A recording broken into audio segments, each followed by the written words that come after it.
আসসালামু আলাইকুম। প্রতি শুক্রবারের মতো আজকের দিনেও আমি আমার পুরো ফ্যামিলি নিয়ে বের হয়ে গিয়েছি হাঁটার উদ্দেশ্যে। আমরা প্রতি শুক্রবার বিকালবেলা হাঁটতে বের হই। আমি আমার ৩ বাচ্চাকে নিয়ে হাসব্যান্ডের সাথে হাঁটতে বের হই। দেখা যায় প্রতিদিন বাসায় থেকে বাচ্চারা খুবই বোরিং ফিল করে। শুক্রবারের দিন ওর বাবা লাঞ্চ টাইম পরে আমাদেরকে নিয়ে হাঁটতে বের হয়।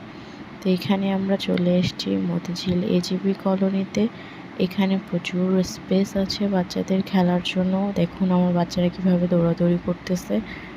এখানে আমরা বসে থাকি, ওরা খেলাধুলা করে। তারপর মসজিদ আছে পাশে, ওইখানে ওর বাবা নামাজ পড়তে পারে। তারপর আমরা বাচ্চাদের সাথে খেলাধুলো করি। এখানে পাশে অনেক সুন্দর একটা পুকুর ছিল। এই পুকুরের পাশে আমরা বসে থাকি, ওরা এই পুকুরের আশেপাশে দিয়ে খেলাধুলা করে।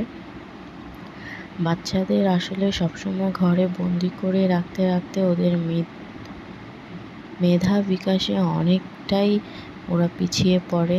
তো দেখা যায় আমরা যখনই সময় পাই তখনই বাচ্চাদেরকে নিয়ে খোলা পরিবেশে হাঁটার জন্য বের হয়ে পড়ি।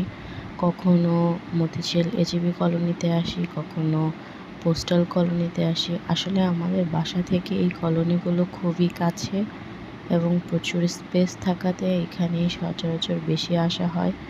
আমার বাচ্চারাও খুব পছন্দ করে এখানে হাঁটাহাঁটি করতে। আমার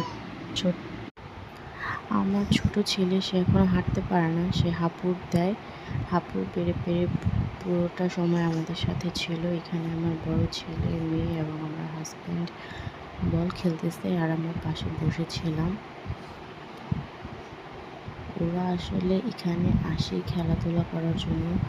মূলত বাসায় থেকে থেকে ওরা প্রচুর বোরিং ফিল করে। তো এখানে এসে ওরা একটু স্বস্তিতে নিঃশ্বাস নেয়। তারপর যাওয়ার আগে আমার এই ফুলগুলো অনেক পছন্দ হয়, তাই তুলে একটা ছবি উঠিয়ে নিয়েছিলাম।